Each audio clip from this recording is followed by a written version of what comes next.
अस्सलाम वालेकुम या आलिमत दोस्तों, उम्मीद कयां थो सभु ठीकु हूंदो, ख़ैरियत सां हूंदो। जीअं त काफ़ी दोस्तनि खे इहा ख़बर कोन हूंदी आहे त उस्ताद जा हिन फील्ड में केतिरा एल्बम आयल आहिनि। तव्हांखे ॿुधाईंदो हलां त उस्ताद जा हिन फील्ड में एल्बम 28 खां 29 ताईं आयल आहिनि ऐं ख़ासि नाज़ प्रोडक्शन में उस्ताद जा 13 एल्बम आयल आहिनि, जेके इंशाअल्लाह आऊं तव्हांखे हिननि ॾींहंनि में सभु ॾेखारींदुसि ऐं हिन में कहिड़ा कहिड़ा नवां उस्ताद पढ़िया आहिनि उहे बि सभु तव्हांखे ॿुधाईंदुमि। हुन खां पहिरियां जेको बि दोस्त हिननि खे मिसाल या हिननि एल्बमनि जा नोहा ॿुधणु चाहे थो ऐं हुनखे खपनि था त कुझु नेट ते मिली वेंदा ऐं कुझु असां वटि मौजूदु आहिनि त असां सां व्हाट्सअप ते राबितो करे असां खां वठी सघे थो। ऐं हिन एल्बम जो टाइटल आहे हल मिन नासिर यंसुरना। इहो तव्हां सदा ॿुधी त हूंदी ऐं हीअ सिंधी नोहा मातम एल्बम आहे। पहिरियों नोहो आहे सकीना वञी चओ बाबे खे, ए सिज गुम थी वञ अॼु तूं, अॼु मोमिन मातम करिणो आहे। उन खां पोइ आहे मुहर्रम आयो मातम कयो। उन खां पोइ आहे ए सिज गुम थी वञ अॼु तूं, अॼु मोमिन मातम करिणो आहे। उन खां पोइ आहे मुहर्रम आयो मातम कयो।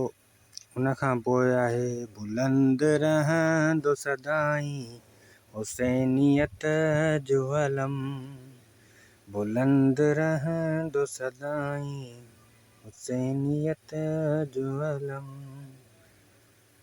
ऐं उन खां पोइ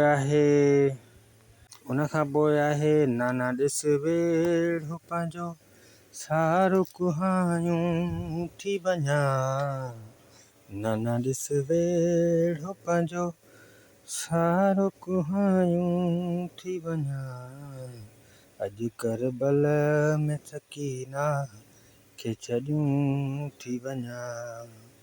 उन खां पोइ आख़िरी आहे हल मिन नासिर यंसुरना, हल मिन नासिर यंसुरना। हिते एल्बम ही पूरो आहे ऐं शमन अली सां गॾु पोइते कुझु दोस्त वेठल आहिनि। अख्तियार अली दायो बि साम्हूं वेठल आहे, हुन सां बीठो आहे ऐं हीअ एल्बम तमामु बहितरीनु ख़ूबसूरत अंदाज़ में आहे 1994 जो। ऐं हुन सां गॾु इंशाअल्लाह हाणे तव्हांखे मां कुझु 14 पंटीह बि आहे हिन जो एल्बम ऐं 15 पंटीह बि आहे नाज़ प्रोडक्शन जो। इहे बि तव्हांखे नेक्स्ट टाइम में इंशाअल्लाह उहो नेक्स्ट टाइम न, इहो सुभाणे तव्हांखे मां ॾेखारींदुसि इंशाअल्लाह। ऐं काफ़ी दोस्त जिन्हनि खे माना हिननि जा नोहा खपनि था त उहो असां सां व्हाट्सअप ते राबितो ज़रूरु करे त असां उन्हनि खे बिल्कुलु ॾींदासीं। ऐं उस्ताद जा हिन में 7 एल्बम आहिनि हैदरी प्रोडक्शन जा ऐं 4 एल्बम आहिनि धरती प्रोडक्शन जा ऐं उन खां पोइ आहिनि थर प्रोडक्शन में 5 एल्बम।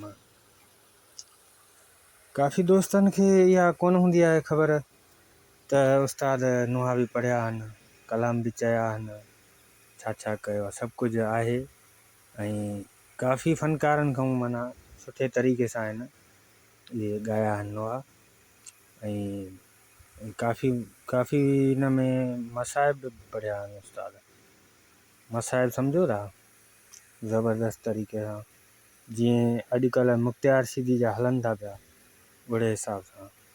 ठीकु आहे दोस्तों, इंशाअल्लाह नेक्स्ट वीडियो में वरी ॿियो कुझु आहे।